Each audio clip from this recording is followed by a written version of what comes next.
ሰላም ሰላም ውድና የተከበራችሁ የዩቲዩብ ቤተሰቦች እንዴት ናችሁ? ደህና ናችሁ ወይ?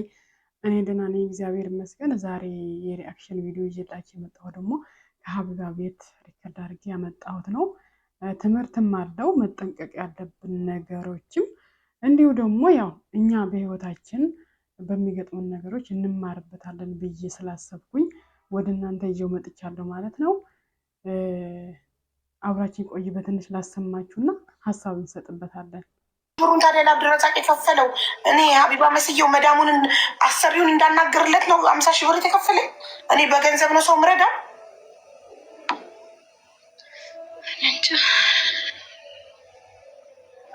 ገና ብዙ ትበላላችሁ እንደናንተ አይነት ጅሎች። እድሜ ልካችሁን ገንዘባችሁን እኔ ኬት እንደምታመጡት አላውቅም እየወሰዳችሁ። ከመቼ ጀምሮ ነው እኔ እርዳታ ለመርዳት እስከ ዛሬ ከሳውዲ ከዱባይ ከተለያየ ቦታ መዳሞቻቸውን አናግሬ ወደ ሀገር ቤት የሸኘኋቸው እህቶቼን እስኪ ጠይቋቸው አሉ አይደል? ቲክቶክ ላይ ጠይቋቸው። 5 ከፍለዋል። እንዴት ነው ሰውን ለመርዳት ገንዘብ የሚጠይቀው? እኔ ለማስታወቂያ እንጂ ሰውን ለመርዳት ገንዘብ ጠይቃለሁ? እስከ ዛሬ እዚህ ቤት የተረዱ ሰዎችን ቲክቶክ ላይ አሉ አይደል? ጠይቋቸው። የፈመሱም አሉ ያልፈመሱም አሉ፣ ግን እዚሁ ቲክቶክ ላይ አሉ። ጠይቋቸው። 5 ለእኔ ከፍለዋል። መቼ ነው የምትነቁት?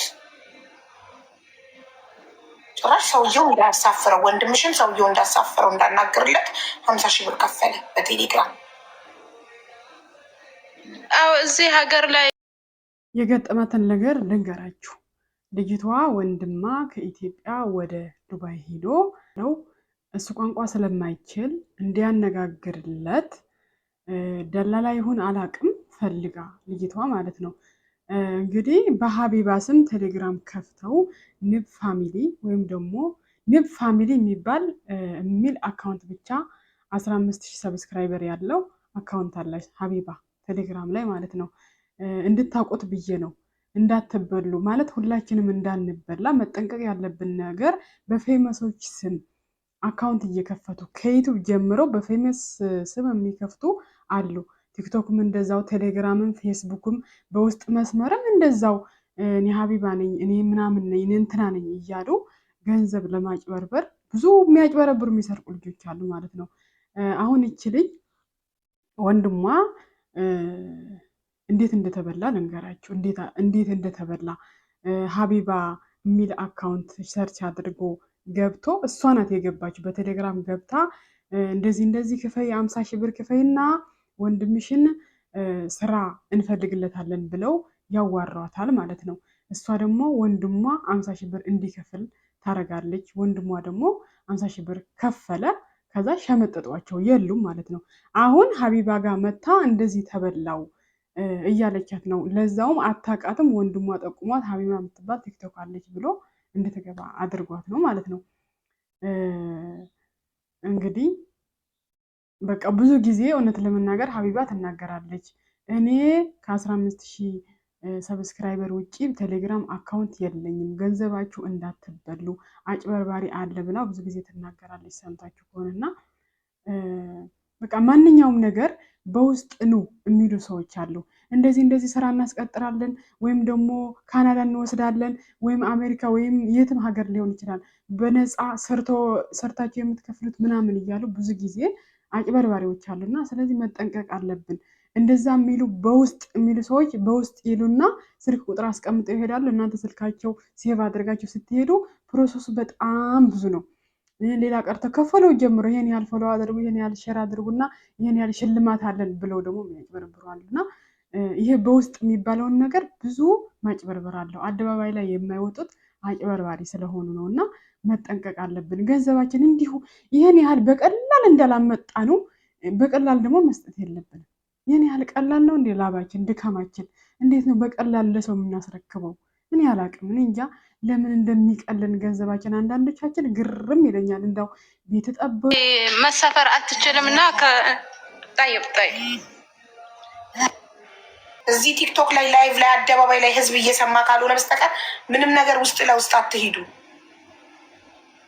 እሺ በውስጥ ኑ። በቴሌግራም ኑ የሚሏችሁ ሌቦች ናቸው። በውስጥ ኑ በቴሌግራም ኑ የሚሏችሁ ህዝብ እንዳይሰማቸው ነው። ሲያጭበረብሩ ህዝብ እንዳይሰማ ነው። በውስጥ ኑ በቴሌግራም ኑ የሚሏችሁ ምንም ውስጥ ለውስጥ መሄድ አያስፈልግም። ኤቭሪቲንግ አደባባይ ላይ። አሁን ደግሞ ወደ ሌላ ሀሳብ ወስዳችኋለሁ። ጥቅምም አለው እንማርበታለን ብዬ አስባለሁ። እና ወደ ሌላው ሀሳብ ደግሞ ልወሰዳችሁ። ሆነን አረገዝኩ ማለት ነው። ተማሪ ሆኜ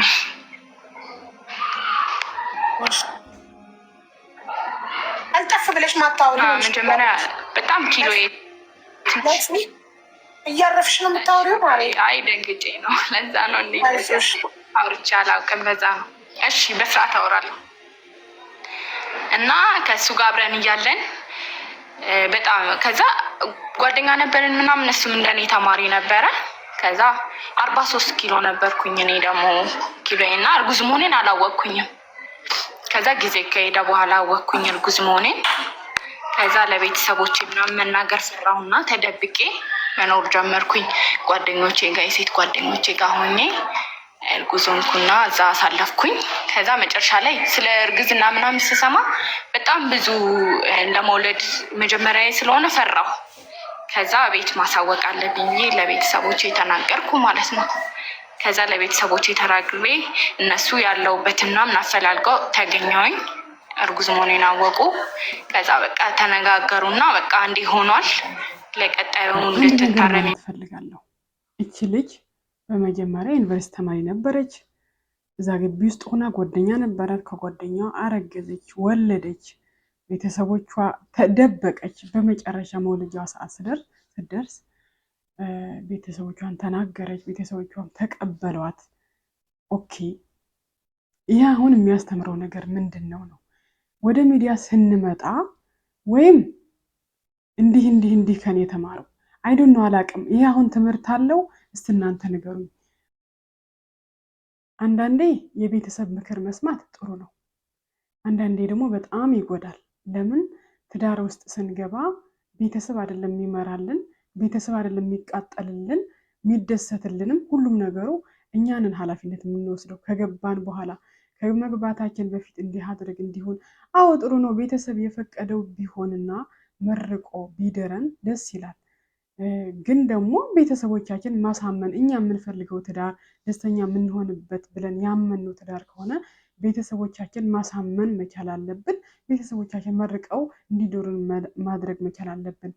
ይሄ እኛ ምንም ፍላጎት ሳይኖረን እነሱን ለማስደሰት ብቻ ብለን ቤተሰቦቻችን እኛ እየከፋን እነሱ አይደሰቱም። እኛ ደስተኛ ስለመሰለን ብለው ነው የሚዶሩን እንጂ እኔ ደስተኛ ለሆንና አንቺ እሳት ውስጥ ግቢ አይሉም። ቤተሰብ ያን ያህል በቃ ድፍን ያለ ሀሳብ ሆኖ ካልሆነ በስተቀር ፍትሃዊ ነው ብዬ አላስብም እኔ። ስለዚህ ነገ ወጋ የሚያስከፍለን ነገር ዛሬ ላይ እሳት ላይ እጃችን ባንጨምር ህይወታችን እድሜ ልካችን። ይህች ልጅ አሁን ቤተሰብ ለማስደሰት ብላ ገባች፣ ተማረች፣ ተመረቀች። ከተመረቀች በኋላ ብዙ ነገሮች ፀጉር ቤት ከፍታ ባል ቁጭ ብለ እሷ ልትቀልበው ብዙ መስዋዕት ከፈለች በህይወቷ። ብዙ ጊዜ ሴት ልጅ ወልዳ የልጅነቷ ኃላፊነት የልጆቿ ኃላፊነት የምትወስደው ሴት ልጅ ናት። ኢትዮጵያ ውስጥ በተለይ ወልዳ እሷ ናት ኃላፊነት የምትወስደው የልጆቿ።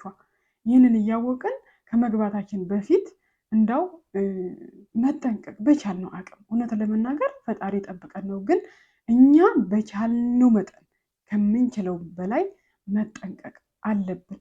ወይም የሆነ ነገር እንወጣዋለን ብለን ካልሆነ በስተቀር እወጣዋለሁ ከማንም እርዳታ አልፈልግም ኖሬን እጋፈጣለሁ ብለን ካልሆነ በስተቀር ነገ ጠዋት ሚዲያ ላይ ወጥተን የምናወራበት ህይወት ከሆነ ዛሬ ላይ መጠንቀቅ አለብን ብዬ አስባለሁ።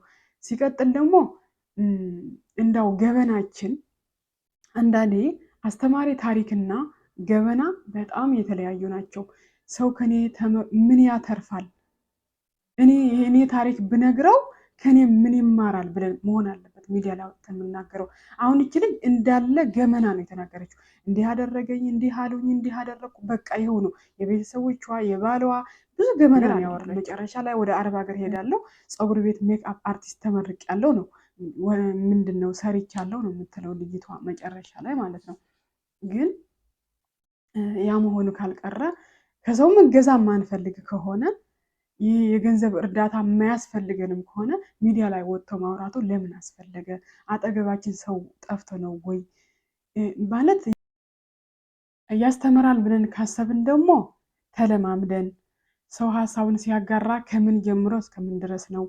አንደኛ ከፊት ጀምረን ወደኋላ ድብልቅልቅልቅ ከምናደርገው ድፍረቱ ከሌለን ሚዲያ ላይ ወጥተን ለማውራት አለማውራት ነው። ካለን ደግሞ የችሎታው አቅሙ ከሌለን ደግሞ ማየት ነው። ከኛ በፊት ታሪካቸው ሲያቀርቡ እንዴት ነው የሚያቀርቡት? ከየት ነው የሚጀመረው? ከምን ብጀምረው ነው ሰው የሚያደምጠኝ? አሁን ብዙ ትችት አለ። ስታወራ መንተባተብ አለ፣ ሰው ይተችታታል። ሰው ጆሮ ሰጥቶ እያዳመጣት አይደለም። ሀቢባ ራሷ ፊቷ ስታይዋት በደንብ እያዳመጠቻት አይደለም። የሆነ በቃ ስልችት ብላ ነው ስታዳምጣት የነበረው። ስለዚህ የሆነ የኛ ወሬ እንኳን ሰው እንዲያዳምጠን የሚያጓጓ የሚያስተምር ደስ የሚል ይሁን። እንዴት ነው በቃ ቁም ነገር የተሞላ ወሬ መሆን አለበት ብዬ አስባለሁ። ካለበለዚያ ምን ማን ረገጠን? ማን አስገደደን? ገበናችን ሴት ልጅ ገበናዋን ደበቅ ስታደርግ ነው እንጂ ገበናዋን አደባባይ ላይ አውጥታ እንደው ተበላሸን፣ በእውነት ተበላሸን ብሎ ይቅርታ አደረጉልኝ። በጣም ብዙ ነገር አሳልፌያለሁ በሰዓቱ። ከዛ ልጄን ወለድኩኝ ማለት ነው፣ ወንድ ልጅ ወለድኩኝ። ከዛ ላይፍ ይቀጥላል። ትምህርት ወይንም የማታ እያረኩ የቀን እያረኩኝ ጨረስኩት፣ ግራጁዌት አረኩ። አሁን ልጄ 9 ዓመቱ ነው። ይህ ማውራልሽ የ9 ዓመት ታሪክ ነው። ከዛ አሁን 9 ዓመቱ ነው። 10 ዓመቱን ልክ ሊይዝ ሲል በቃ ትምህርቴንም ጨረስኩኝ፣ ስራ ያስኩኝ ምናምን። ከዛ በመሀል ሌላ ሰው ጋር ትውውቅ አረኩኝ። ከዛ በጣም ከኔ ጋር በቃ ፍቅር አለው ምናምን ብዬ ብዙ ነገር አመዛዝኜ ምናምን እንደ መጀመሪያው እንዳልጎዳ አርጌ እንትን አረኩ ማለት ነው። ከሱ ጋር አብሬ ሆንኩኝ።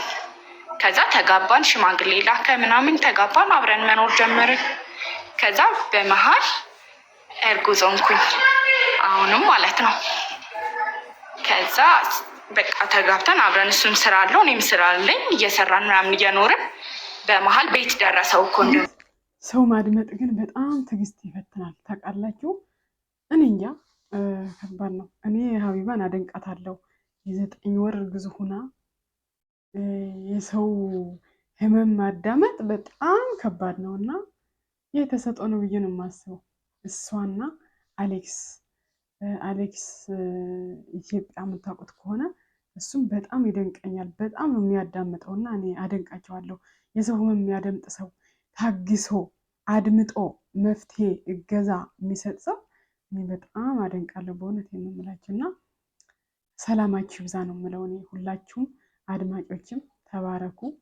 እንደው ከሰው ህይወት ትንሽ እንዲተነፍስ ሰው የምታደርጉት ሚዲያ ላይ ቢሆንም ህዝብ ቢሰማው ገበናውም እንግዲህ እነዛ ሰዎች እናርፍበታለን ብለው እስከተናገሩ ድረስ ምንም ማድረግ አይቻልም እና እንግዲህ ሰላም ለሀገራችን ያድርግልን። ሰላማችሁ ብዝት ይበልኝ። እስከ መጨረሻው ስለተከታተላችሁኝ አመሰግናለሁ።